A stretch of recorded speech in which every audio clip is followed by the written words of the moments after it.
E imagina a una persona que cobra el salario mínimo repartiendo paquetes, pero que años más tarde logra jubilarse con un patrimonio que envidiaría un banquero de inversión de Wall Street.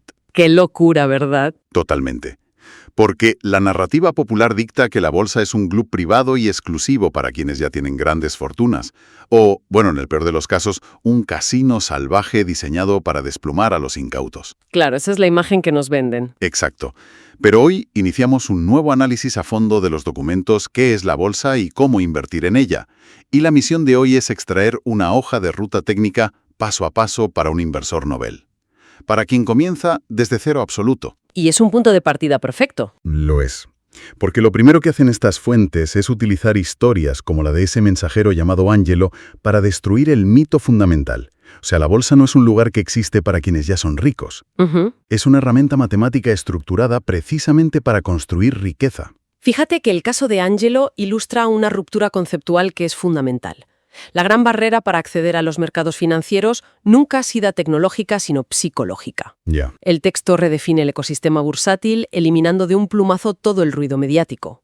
Lejos de ser un espacio regido por el azar, pues se presenta como la infraestructura más eficiente creada para canalizar el ahorro hacia la economía productiva. Es decir, que las empresas no emiten acciones por capricho. Exacto. Lo hacen porque la alternativa es asfixiarse bajo el peso de la deuda bancaria. Es una cuestión de supervivencia financiera para ellas. Vale, pues vamos a desgranar esto. Porque asumiendo que el inversor novel ya comprende que está ante un mercado hiperregulado de servidores precisos y no en una ruleta de casino, Ajá.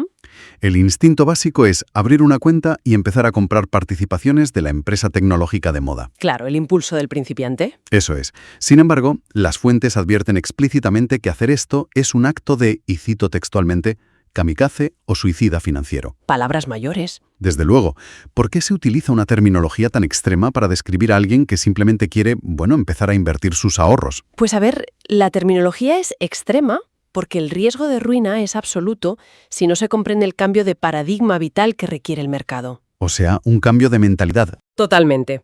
Un individuo que está acostumbrado a un empleo asalariado opera bajo una estructura de certeza, es decir, se intercambia tiempo por una nómina garantizada a final de mes. Tienes la seguridad de que el dinero llega. Eso es. Pero el mercado, por el contrario, opera en el caos y no ofrece absolutamente ninguna garantía. Las fuentes insisten en que quien invierte debe adoptar la mentalidad de un emprendedor. Ah, un emprendedor. Claro, porque un emprendedor no cobra por existir. Genera resultados asumiendo y gestionando riesgos en un entorno de pura incertidumbre. Es como comprar un billete para un vuelo comercial y, por el simple hecho de haber pagado el asiento, pretender entrar en la cabina y pilotar el avión bajo una tormenta. Madre mía, sí. Sin haber pisado jamás una escuela de vuelo. La analogía parece clara, pero me interesa la advertencia concreta de los textos, porque afirman que la primera inversión jamás debe ser financiera. Y lo fascinante aquí es cómo invierten el orden ilógico tradicional, porque el consenso popular asume que el dinero genera dinero por inercia, ¿sabes? Ya, el típico pon a trabajar tu dinero. Exacto. Pero los textos corrigen esta falacia, indicando que es el cerebro entrenado el que extrae el capital del mercado y lo mete en el bolsillo. El cerebro, claro. Arriesgar capital sin haber asimilado primero la estructura técnica del mercado, sin comprender los patrones de precio o los riesgos de liquidez, garantiza la pérdida. Es una garantía matemática. Totalmente. La primera asignación de capital, la que es verdaderamente obligatoria, tiene que ir destinada a la educación técnica. O sea, formarse. Sí, porque sin esa base, el mercado se convierte en un mecanismo ultra rápido de transferencia de riqueza. Pasa el dinero de los impacientes a los disciplinados. Esa comprensión de la formación como escudo protector nos lleva directamente a la primera interacción real que tendrá esta persona con el mercado. Porque incluso con la teoría aprendida, nadie puede presentarse en la sede de una multinacional y pedir comprar 3 acciones en la recepción. Claro que no, te echarían a la calle. Exacto. Es imperativo utilizar una plataforma tecnológica que conecte las órdenes con el mercado regulado. Y aquí entra la figura del portero del mercado, el broker. El intermediario insustituible. Para acceder a la liquidez global es obligatorio atravesar ese puente tecnológico y legal. Sin embargo, el análisis detallado de los textos revela que la incomprensión del modelo de negocio de estos intermediarios es la principal causa de mortalidad financiera prematura. Y aquí es donde la cosa se pone muy interesante. porque un broker no proporciona acceso al mercado por una vocación altruista. Desde luego que no. Porque si analizamos la mecánica de ingresos de un broker, vemos que su caja registradora suena única y exclusivamente a través del volumen de operaciones. Cobran comisiones directas y se benefician del spread. El famoso spread. Sí. Si lo entendemos como un peaje de autopista, el spread es ese impuesto oculto en la barrera. Es la diferencia matemática entre el precio al que se puede comprar un activo y el precio al que se puede vender en ese mismo microsegundo. Eso es. El operador del peaje cobra cada vez que las ruedas de un vehículo tocan el asfalto. Le da exactamente igual si ese vehículo se dirige a unas vacaciones maravillosas o si va directo a estrellarse contra un muro. Fíjate que esa metáfora del peaje describe perfectamente la ceguera institucional del intermediario. Al broker le resulta completamente indiferente la rentabilidad final de la cartera del usuario. Ya, no les importa si ganas o pierdes. Exacto. Su algoritmo solo detecta flujo, frecuencia y volumen de transacciones. Pero si eso es cierto, aquí hay un problema estructural gigantesco. Si el modelo de negocio del broker depende de maximizar el número de peajes cobrados, ¿cómo se justifica que un inversor novato confíe en los análisis o los consejos comerciales que emite su propio broker? Hay un conflicto de intereses flagrante. Es un conflicto de incentivos puro y duro, y las fuentes advierten con contundencia sobre esta trampa. Si conectamos esto con el panorama general de la industria, descubrimos por qué la publicidad financiera está saturada de promociones orientadas al trading de muy corto plazo. Claro, el entra y sale constante. Y a menudo camuflado bajo la promesa de rentabilidades inmediatas. El trading intradiario maximiza la fricción transaccional. Se maximiza las comisiones. Eso es. Un inversor patrimonial clásico a largo plazo podría realizar 3 o 4 ajustes en su cartera durante todo un año. Para la cuenta de resultados de un broker, ese cliente es prácticamente invisible. ¿No les da dinero? Cero.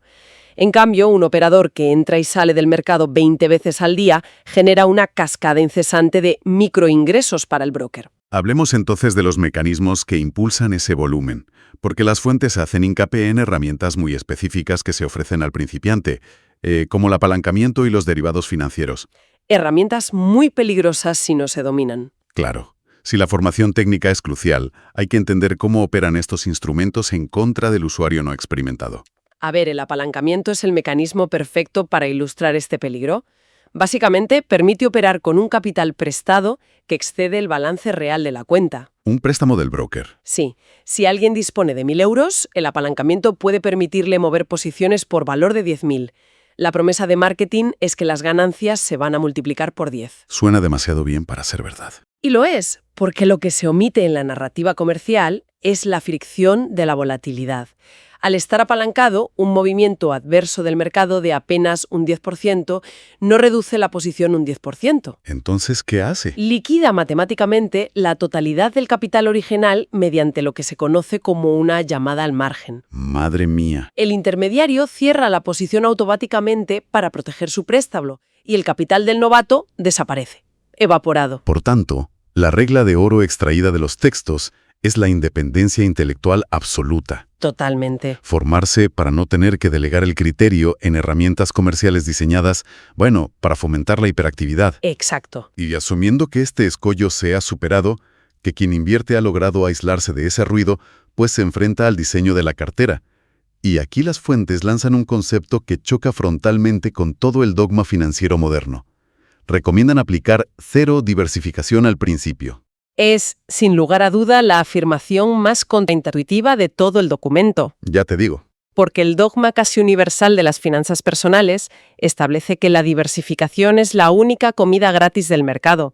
Sin embargo, para un patrimonio que arranca desde cero o con un capital modesto, los textos exigen un enfoque de concentración radical. Espera. Necesito cuestionar esto a fondo. Porque la teoría moderna de carteras, el sentido común más básico, e incluso inversores históricos como Warren Buffett, predican constantemente el evangelio de no poner todos los huevos en la misma cesta. Ya, claro. Si una persona ahorra 30.000 euros con muchísimo esfuerzo y los concentra en 2 únicas empresas, y una de ellas presenta una quiebra contable, acaba de volatilizar la mitad de su vida laboral en un segundo. ¿Cómo justifican las fuentes asumir un riesgo direccional tan salvaje frente a la protección de un índice? A ver, La clave para desenredar esta aparente contradicción radica en la diferencia estructural entre proteger un patrimonio generacional y construir capital desde cero. Vale. Tomemos el ejemplo que decías de Warren Buffett y su empresa, Berkshire Hathaway. Hablamos de una entidad que gestiona cientos de miles de millones de dólares. A esa escala, la diversificación no es el resultado de una estrategia genial para maximizar retornos. Es una prisión matemática ilegal. Ah, claro, porque no puede mover tanto dinero de golpe. Exacto.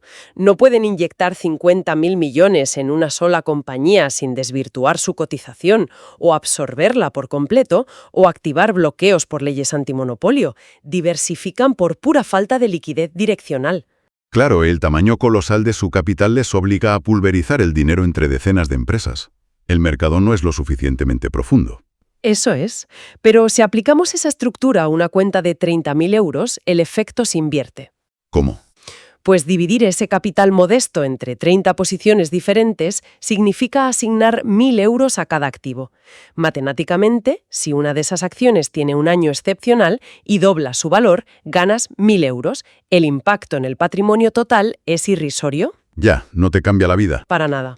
Pero fíjate, el verdadero peligro que señalan las fuentes no es matemático, es cognitivo. Aquí entra un concepto extraído de la programación neurolingüística que los textos aplican a los mercados, el pánico cerebral. Entonces, ¿qué significa todo esto del pánico cerebral a nivel práctico? Porque no suena a un simple error de cálculo. No, no lo es. Suena más a un colapso del sistema operativo humano. Es que es una descripción literal de lo que ocurre en la biología del inversor.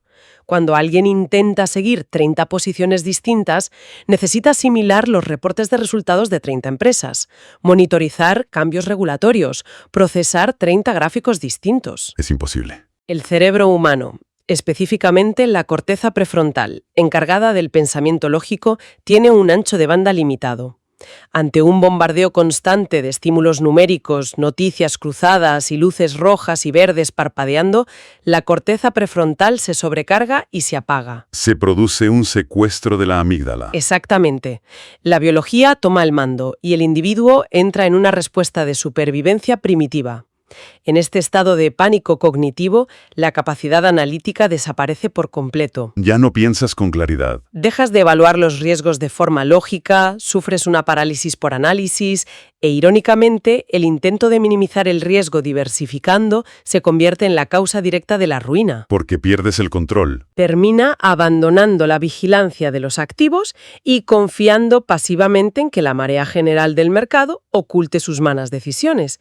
La concentración, forzosa al inicio, obliga a mantener una calidad de análisis prístina sobre un número de variables que la mente humana sí puede procesar. Comprender este mecanismo neurológico aclara muchísimo el panorama.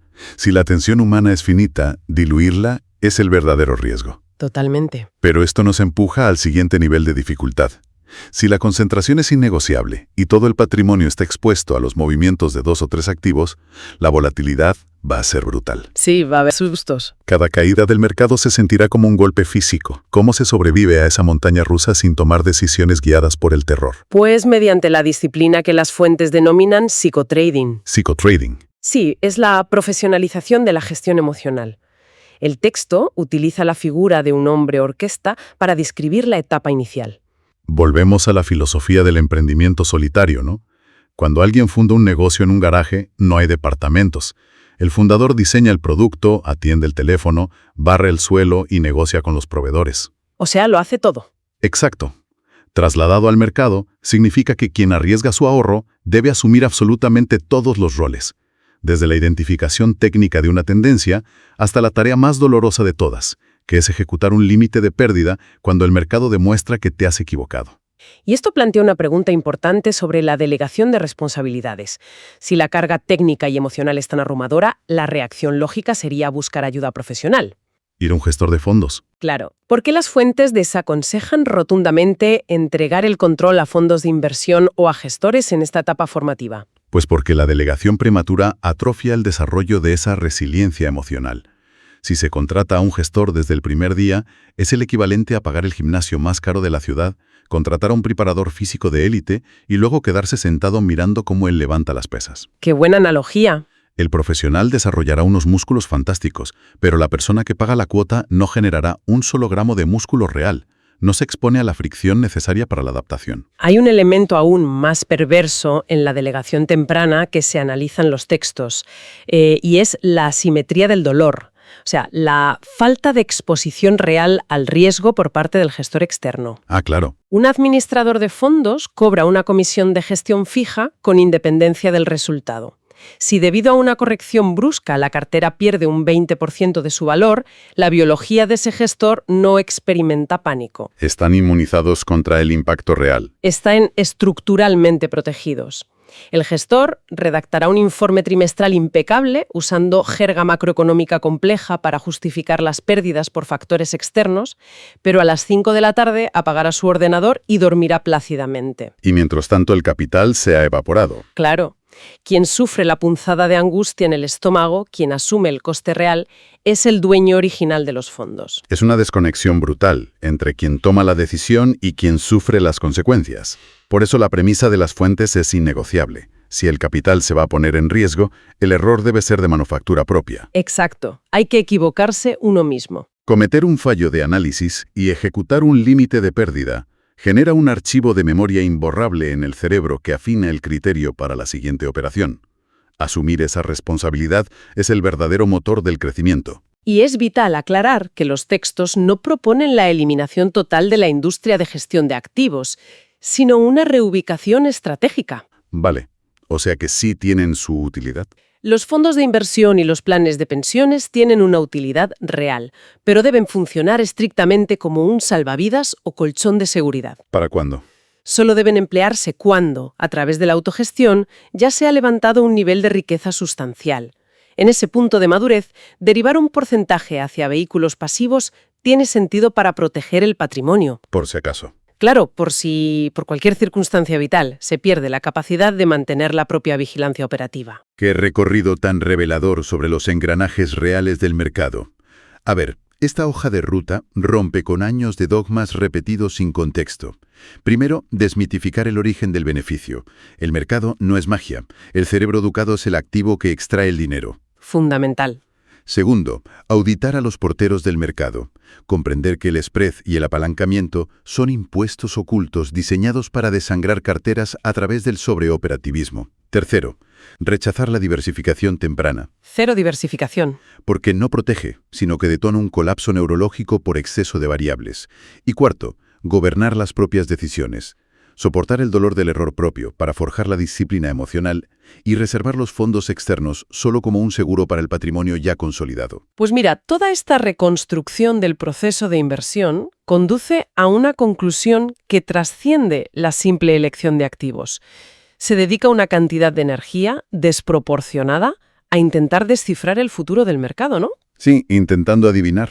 Interpretar actas de bancos centrales, predecir la geopolítica, buscar patrones esotéricos en los gráficos. Sin embargo, al destilar la verdadera esencia de estas fuentes, queda claro que el riesgo sistémico más grave no reside en la fluctuación de un índice tecnológico. El verdadero riesgo sistémico es la biología humana operando bajo estrés. Es la incapacidad de gestionarla propiamente. Exacto. Si consideramos que la vasta mayoría de la infraestructura financiera, desde las interfaces de los brokers hasta los ciclos de noticias, está diseñada para capitalizar la falta de atención y la impulsividad de la masa, pues la perspectiva cambia radicalmente. Ya lo creo. La gran ventaja competitiva para quien se adentra hoy en la construcción de su patrimonio no consiste en hallar una fórmula mágica secreta. Consiste en desarrollar un muro de contención cognitivo.